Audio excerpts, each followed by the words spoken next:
As the world collapses, find your people. My friends, we are approaching the moment in history, the age of prophecy, I call it. And so many people, are dooming out there. We're falling into the AI hype. Is World War III happening? But if we take a sober look around, it's like we have insane economic pressures. We have civil strife, riots in the streets, social and relational collapse. My generation will never be able to buy a house. AI is advancing at godlike speeds. And it seems like World War III might be breaking out in Iran. I don't know, not a geopolitical expert here. But everything is speeding up. If you have a kid right now, what the world's going to look like when he graduates high school is completely unknown. That means we're at the singularity point. And a lot of people respond to all of this uncertainty and all this change and all of this danger in a variety of ways. Some people store up wealth. Some people retreat. Some people build a bunker. But what I'm encouraging you to do is build the most resilient thing in the entire world, and the thing that's going to change the world is build your wolf pack and build your tribe. And I'm going to talk about why this is the most pertinent thing to do possible and how to do it in a way you probably never have expected. So as all of these pressures mount in the world, people feel this. And when people feel this uncertainty and this danger and this conflict, what starts happening is, they start rebelling, right? But also a lot of people start asking the big questions, like what truly matters. You see, in a very peaceful, prosperous society, there's a veil pulled over everyone's eyes. It's a mouse utopia where we're just pursuing comforts and pleasure and leisure and sex and social media. And we don't really know the meaning of life anymore. We don't ask the big questions of what is God, what is the purpose of my life, what is sacred, what is family, what is community, what is friendship, what is virtue. In fact, we've lost all of these in Western civilization to a high degree, when in fact they were once the sacred center of society. And since they are no longer the sacred center of society and everyone is atomized, they don't have communities. They don't really have a deep, abiding sense of purpose in their lives. Furthermore, they're working jobs that don't really add a lot of meaning to them, that are going to be replaced by AI.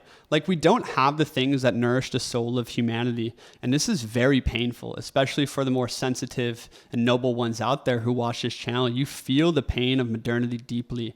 And what I want to encourage you to do in this video is to lead, okay? And that's because as the pressure in the world heats up, as vitality and danger returns, people start asking these questions again, okay? It's why in times of war or natural disaster, people start loving each other. They become more religious. They help their neighbors out. In the Blitzkrieg in Britain, for instance, the mental hospitals emptied out when the Germans were bombing the British.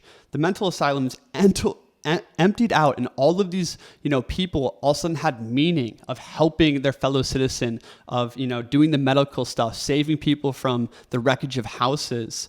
And in times of war, in times of struggle, people tend to love each other again. They return to the big questions. They return to religion. This is what's going to happen. And essentially, we don't have any structures set up in the modern world that nourish the soul of humanity and provide new direction. And that's because we've fallen into this trap of thinking on a global civilizational scale or thinking on a national scale with hundreds of millions of people. But these institutions can't solve the problem of real tribal bonding, tribal unity, and tribal direction that all humans need. I've talked about this in so many of my videos. So I'm here to speak to the people who see this, who want to live in villages with their friends, start new towns, join the decentralized revolution. And we're here to create a living symbol of what is possible. The masses are not all going to wake up and join a decentralized utopia and sing Kumbaya. There's going to be huge conflicts. There's going to be a lot of suffering and depression, and the world's going to go crazy, right? But essentially, we need to create an arc like Noah's Ark of a way out, a tip of the spear that people can follow in future generations. And that's the goal of the ReTribalize Project. A very grand and grandiose dream, I know, but I think we can do it. It just starts at building a model for tribe and a way out of this mess. So my vision for retribalizing, the ReTribalize Project, it's quite radical. A lot of people in the intentional community space, the return to hippie, nature communes, off-gridders, they're not going to like my approach. But my approach is the only one I could think of or seen in the world that could actually solve the problem that we're facing. So this is not a hippie commune. What I'm going to talk to you about is building a bowling ball down a mountain. Okay, so it starts very differently. When everything goes to shit, just if you take anything from this video, take this to heart though. When everything goes to shit, the most resilient thing isn't wealth or a bunker, it's community. It's the wolf pack around you. The type of community I want to build, it's never existed before. It's never been seen in human history because we've never had the technology to actually make it happen. So the ReTribalize basic vision, I made an entire video on this, and that is how to build a village with your friends. But instead of starting at an off-grid project or starting at the network state idea, which is so grandiose of creating a state online and manifesting it into this archipelago of islands, I don't like either of these approaches because it doesn't apply the organic emergence principle. The organic emergence principle is build a very tight-knit team, right? And learn how to create culture and community inside of that team and create power inside of that team that can liberate resources, locational freedom, time to bond that team and then start growing it person by person. It's a different approach. It's, again, the analogy of a bowling ball down a mountain. I'm taking that from Sun Tzu, I think, or maybe Machiavelli. But instead of having this very dispersed force, it's about creating a very concentrated center of mass that just pulls everything into it. So how this starts is basically through a highly aligned team of entrepreneurs and influencers. So for instance, I'm here in Mexico with someone I met through my YouTube channel. He joined the Men's Academy. We hit it off. He runs an AI automation business, right? And we're going to travel together and rent houses together. And I have other friends from my YouTube channel through the Men's Academy and through the application in the description below to get interviewed by me, to have calls with me, to build a relationship online, join the community. These people can get invited slowly and vetted into a traveling team. And that team, especially since I have the ReTribalize podcast, I'm already talking to landowners. I'm already talking to people who have the off-grid projects, who have a lot of money or who have a lot of space and who would want to host a project like this or host a team. The thing is when you build a highly aligned team of entrepreneurs and influencers first, what you're doing is you're creating an economic engine. The main economic engine I see for the future of tribes, and you need an economic engine, is actually AI automation. The thing that's going to destroy the world, AI, is the thing that's also going to save it. The thing that's already destroyed social relationships, social media, is also the thing that's going to save social relationships. Let me explain.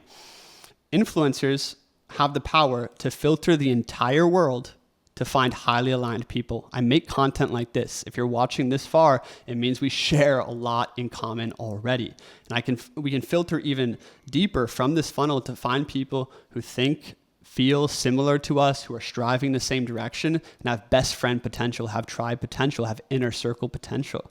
So if you have influencers who are funneling the entire world and filtering the entire world into online communities, and then you have entrepreneurs building AI automation agencies, which is a freaking gold rush because all of these big corporations and anyone who does any type of business needs AI to be integrated as AI just rapidly accelerates. Everyone needs it. So there's a gold rush for people who can just solve problems with AI automation and build these teams. And these teams can generate enormous sums of money so quickly. And these entrepreneurs can hire members from the influencers network, right? So therefore, you're slowly filtering this team that is well-funded, right? They work together on a shared mission. They can travel together or live by each other. They're not just like farming or, all working separate jobs. They're highly aligned, right? So they're super aligned in spirit and in goals and in mission, and they have resources behind them. This is what we're doing, right? This is what the ReTribalize Project is all about. And through the influencers, through someone like me, I'm connecting with landowners and community builders all over the world. Intentional communities. If you're out there, reach out to me. Just go to retribalize.org, go to the landowner community builder, right? And hit apply to talk to me, schedule an interview, schedule a call, right? So if you have this team of influencers, entrepreneurs, and landowners all working together, You create a bowling ball down a mountain because you're acquiring more resources, greater social reach, a highly filtered online community that's getting channeled into a real life community. For all the noble ones out there, I like to think of it as the aristocrats of the soul, for instance. Most of the time in human history, you would have been stuck with Johnny and Tommy down at the pub. You would have been stuck with the people in your immediate vicinity to build any kind of club or project or group or breakaway civilization. But today we can filter billions of people, right? To find best friends all over the place and to bring all of them together. Like, just think about how insane that vision is, and we can do it. I've already seen proof of this. I've met my best friends through my YouTube channels. I know I've riffed on this on quite a few podcasts, so I don't want to repeat myself. But essentially, after you build this bowling ball down a mountain or a snowball down a mountain, it grows. And this is where internal community roles start opening up as you build as families start entering the picture, as people start an internal economy, as you get land and you actually build space. And then you have all of these systems set up to filter people, and you can slowly grow culture organically. Instead of like masterminding your constitution and the grand culture and network state from a top down, it's get the right people together who are more intelligent than me. Like, if I just gather the right people who are high agency, high intelligence, and good heart, bring them together, right? Our collective wisdom and intelligence and organic emergence of the culture is far superior to anything I could mastermind in my own head. So it's the human foundation, and it's starting with solving the first problem. So for everyone out there, if you're not an entrepreneur, influencer, or landowner, where can you start right now? And that is start with the human foundation. Leverage something like the Men's Academy or online communities, and also start becoming social in your local communities and find people who are aligned with you. And then start having a shared ritual with them, a shared project with them, bonding with them, like building your inner circle. And as you build your inner circle, when there's roles opening inside of new communities or entrepreneurs are hiring, you can bring your team with you. And when all of these different teams connect, this is how new tribes will start, city-states, towns. It's going to be a decentralized revolution, especially as AI replaces all these jobs. Everyone's without meaning, and everyone wants to live in a village with their friends. The ReTribalize Project is literally like, it's a manifest, it's a destiny. It's going to happen, you know?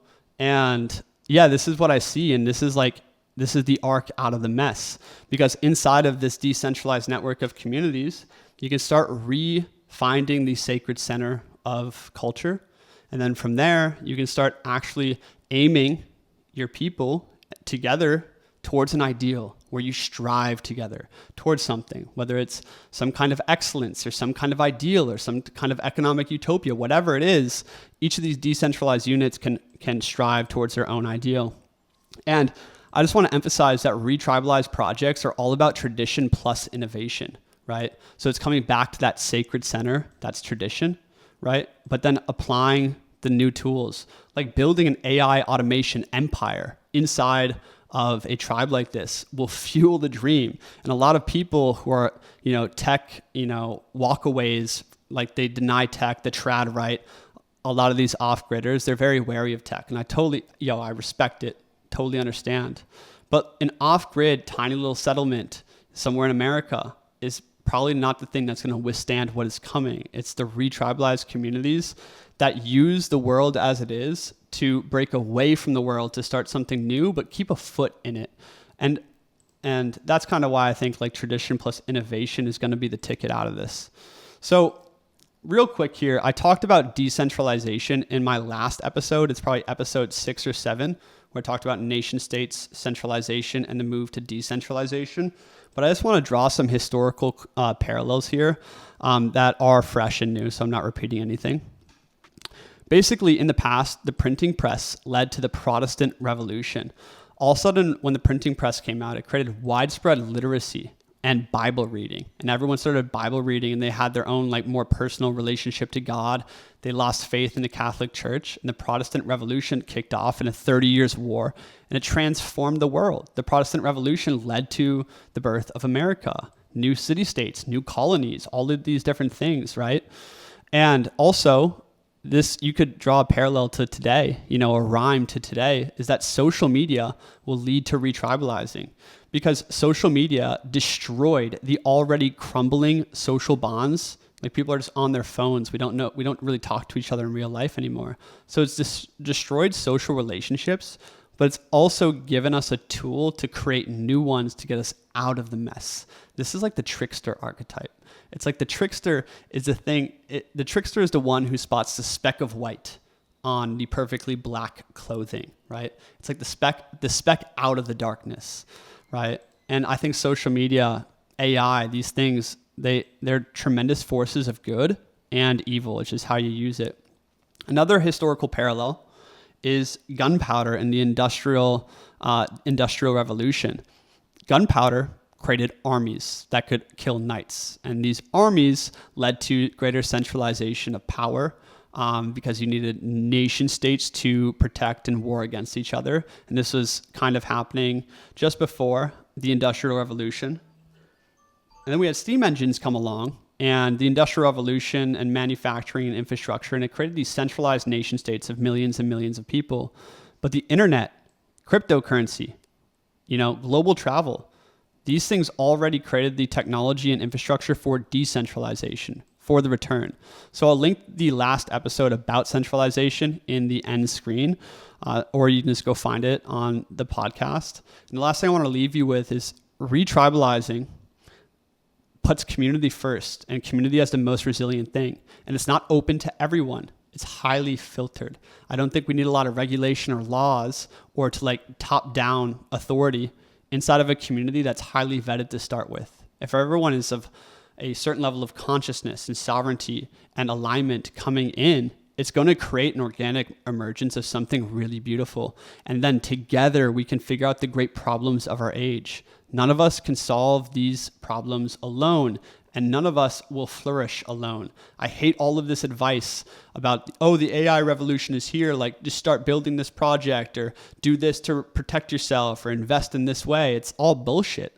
What we need is actually to get together to solve the problems of our age how it's meant to be done, with your tribe, with your people. So if you're out there and you are building an AI automation company, right? You are an AI automation entrepreneur, or you're just an entrepreneur or influencer very aligned with us, you can directly apply for an interview with me through the link in the description to come travel with us, to come build with us. I really do think I'm so bullish on the AI automation empire as or not even an empire, just an economic engine to start building the tribe. If you're not an AI entrepreneur, we are building a nomadic brotherhood and mastermind to help you live into your higher mission, connect with other people who think and feel very similar to you. It's a very small circle, and we're having annual meetups in person and all these things. There's a link below to the mastermind if you want to join that, or the Men's Academy. ReTribalize Project is also linked below. My name is Christian. This is what I'm passionate about. It's probably a grandiose, far out there dream, but who doesn't want to live in a village with their friends? Let's have highly vetted friends as well. Anyways, peace.